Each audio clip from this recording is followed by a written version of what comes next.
One of the rarest congenital uterine anomaly in the female genital tract is the complete vaginal cervical uterine septum.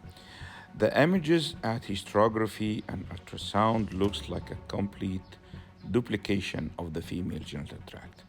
So this is an innovative technique using only purely the resectoscope to deal with the septum starting from the lower edge near the vulva, going all the way up till the fundus of the uterus. So here you can see a very nice view of the vulva. This is thanks to distension by fluid and closure of the vulval orifice. This will allow expansion of the vaginal cavity and having such nice view. Then I'm using here the monopolar electrode. However, I recommend using the bipolar. It's much more safer. And during cutting the vaginal septum, there's a little bleeders that you can touch and coagulate. The most important point here is to have all the time the panoramic view, because anteriorly is the bladder, posteriorly is the rectum. If you are not going exactly like I'm doing now in the middle, you might find yourself inside the urinary bladder or in the rectum. So each now and then you check a panoramic view, you check the external cervical os. This is what I'm showing now.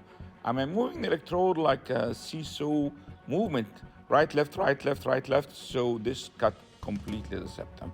If you are counting the time, this is less than almost one and a half minute, complete release and cut of the vaginal septum. That's the final view.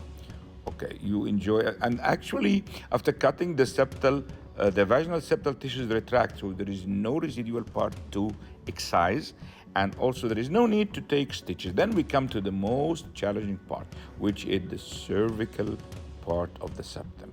Here, there is no cavity, there is no space, but what I advise to is to increase a little bit the fluid pressure to expand, and then use the electrode to push the tissues up and down.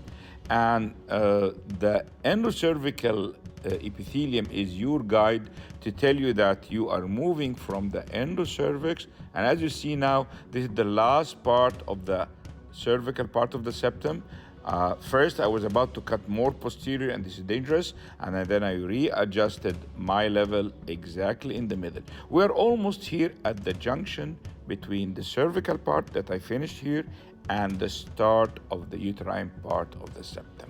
So what you are watching now is a complete non-stop. There is no interruption between the vaginal, cervical, and uterine septum. It's all the way up. And this is a non-edited procedure, so if you count the time, it's less than 7 minutes. The purpose of speed here is not showing off. The purpose of speed is that we are using fluid for distension of the cavity, which is partially absorbed into the systemic circulation and partially into going into the peritoneal cavity through the tubal orifices. So you have to minimize the fluid load. Some people think that if they work with a lower fluid pressure, that might decrease the hazard and the dangerous of fluid overload and electrolyte. But this is very simple thinking, because the venous pressure is far less than the arterial pressure. So if you are working with a low intrauterine pressure, you might avoid the arterial intravasation, but definitely there's a huge volume of fluid going into the venous circulation. So the idea of being panicked that if you raise the pressure a little bit above the systemic blood pressure is dangerous. It's actually the duration of surgery, the volume of fluid used. I mean, you can work with a low pressure for 40 minutes and using like 15 bottles of fluid, and that can kill the patient. So it's a combination of three factors: volume of fluid used, and also the type of fluid, the duration of surgery, and at the end is the pressure inside the uterine cavity. So going into the uterine part of the septum, this is my favorite technique, which all my students are using now, which is moving the electrode from one side to the far other side and keeping the tubal. Look at the tubal orifice. The tubal orifice is your North Star. The tubal orifice is your GPS point, okay? The GPS point to tell you the level of moving the knife electrode. Because if you don't have a reference point to judge, you might find yourself direction going more anteriorly or more posteriorly, and then you will be in another cavity, not the uterine cavity, and you will see the bowels, and probably you are inside the colon or the bladder. So, using the electrocautery, again, I repeat, bipolar is safer. And as you see, I'm just touching by the tip of the electrode. And I expose more secrets for you.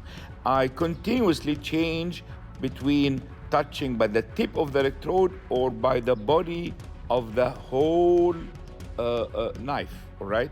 When you use the tip of the electrode like this, the cutting power is very high. And when you use the whole surface area of the knife, you use more of the cauterization power.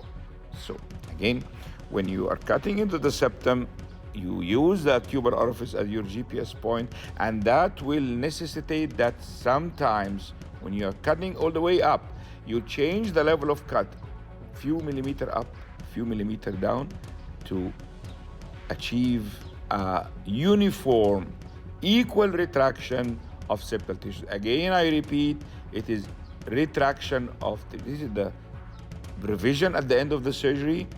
I judge the level of cut off when both tubal orifices are at the same line, and no need to laparoscopy at all.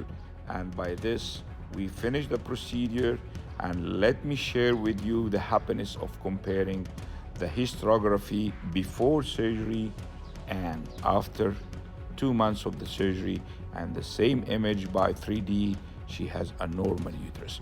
Hysteroscopy is a tactile sensation, fine movement that you have to get the feeling from the hand of the expert. My dear friends, this is Osama Shawki from Cairo, Egypt.